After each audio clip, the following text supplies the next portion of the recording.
This is VOA News. Reporting by remote, I'm David Byrd. On the 57th anniversary of the March on Washington, thousands gathered at the Lincoln Memorial, capping a week of outrage over another police shooting of a black man. AP's Sagar Meghani reports. We're tired! The speakers included families of victims, like Jacob Blake's father, who says America has two systems of justice. The black system ain't doing so well. George Floyd's brother says the nation demands change, and it's coming. It's happening right now. For Breonna Taylor's mom, though, change will come Election Day. We have to stand together. We have to vote. Decades after his dad led the original March on Washington, Martin Luther King III called on all Americans to do their part peacefully. I ask you to pledge, as my father and John Lewis did, to get into good trouble. Sagar Meghani, Washington. President Donald Trump on Friday condemned protesters against his administration as thugs and predicted victory in November's presidential election. Speaking to a Make America Great Again rally in Manchester, New Hampshire, Trump said that many of those protesting don't care about black lives. They're just looking for trouble. Has nothing to do with George Floyd, has nothing to do with anything. They don't even know who George Floyd is. Okay? They don't know who George Floyd. They have no idea. If you ask them, who's George Floyd, they couldn't even tell you. These are just bad people, troublemakers. The president attacked Democrats for not believing in law and order and expressed confidence he will beat his rival Joe Biden in the upcoming election.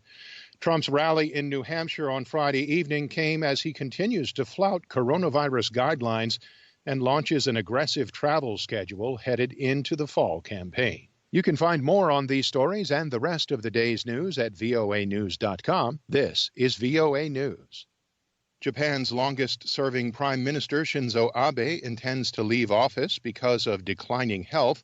AP's Charles de Ledesma reports. In a country once known for its short-tenured prime ministers, the departure marks the end of an unusual era of stability that's seen the Japanese leader strike up strong ties with President Donald Trump, even as Abe's ultra-nationalism has riled the Koreas and China. While Abe pulled Japan out of recession, the economy has been battered anew by the coronavirus pandemic, and Abe has failed to achieve his cherished goal to formally rewrite the US-drafted pacifist constitution because of poor public support.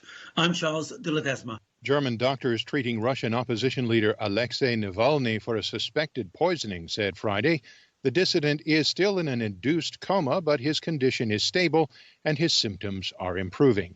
Reuters' Adam Reed reports. Some positive news on Friday for Kremlin critic Alexei Navalny's family and supporters after his spokeswoman said his condition was improving. He remains in a medically induced coma and continues to receive treatment at a Berlin hospital. But now his representatives are saying there is no serious threat to his life. The Putin opponent was airlifted to Germany last week after collapsing during a flight on his way back to Moscow. Doctors there have said that tests they've done indicate Navalny was poisoned, but the Kremlin called the claims inconclusive and saw no need for an investigation. Germany's foreign minister also said on Friday that it would be ready to impose sanctions if Russia's state agencies were found to have been involved in any poisoning. That's Reuters' Adam Reed. The death toll from Hurricane Laura more than doubled Friday to at least 14 as communities began cleaning up along the devastated Louisiana coastline, where hundreds of thousands of people were still without power or water. The dead included 5 people killed by fallen trees and 1 person who drowned in a boat. 8 people also died from carbon monoxide poisoning due to unsafe operation of generators. Lead forecaster Patrick Burke at the National Weather Service's Weather Prediction Center says tornadoes and flooding are possible as the depression moves east. In the next couple of days, there will be bursts of heavy thunderstorms with kind of tropical downpours. And some of this moving through mountainous terrain, in eastern Tennessee, western North Carolina, parts of Virginia, where they're prone to flash flooding. Laura could become a tropical storm again this weekend when it hits the Atlantic Ocean. You can find more on these stories and the rest of the day's news at voanews.com. Reporting by remote, I'm David Byrd, VOA News.